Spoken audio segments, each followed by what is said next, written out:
Well, it was hard. It was going to be hard regardless. But taking a job when you're about to go on the toughest road trip of the season is not the smartest decision.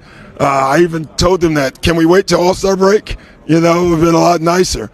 But it's like the end game is what we're playing for. Side note, real quick. No one's going to react to Doc's audio there.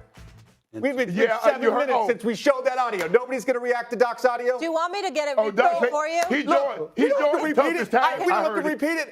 I've seen the trend now. I've seen the trend for years. What's the trend? The trend is always making excuses. Doc, we get it. Taking over a team in the middle of the season is hard.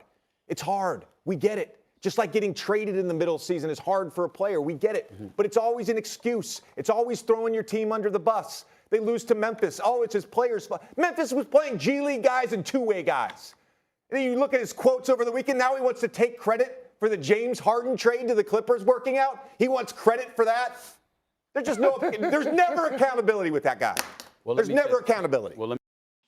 So before we get into Patrick Beverly and Austin Rivers' response, do me a favor. Please hit that subscribe button. Help this channel grow. I appreciate it. Going to keep it authentic. But let's get right back into Austin Rivers' response along with Pat Bev.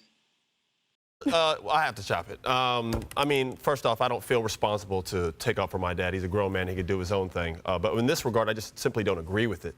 For someone who's not accountable, he seems to always be held responsible, considering he's the guy that's always fired when things don't go right. He got fired in the bubble for a 3-1 lead versus the Denver Nuggets, which in half his team didn't want to be there. They had players saying that their mind wasn't there. He had guys leave. That happened. Then he gets fired for losing to a team that was favored over him, which was the Celtics last year. It seems like he's always responsible. It's just as strange coming from JJ.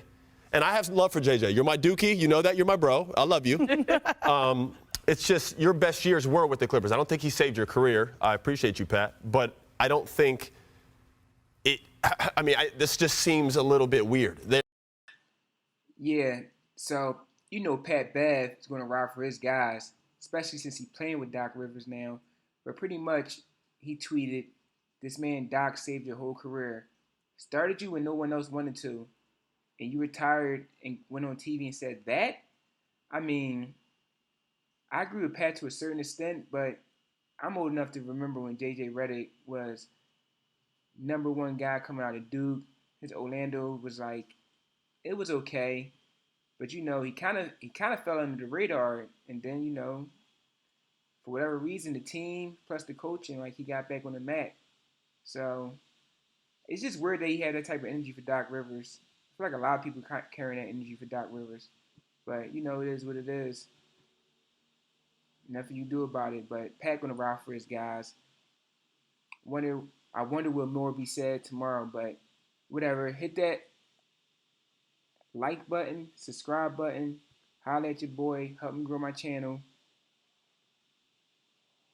1,000K. Once I get 1,000K, I'm start doing giveaways. No cap, holla.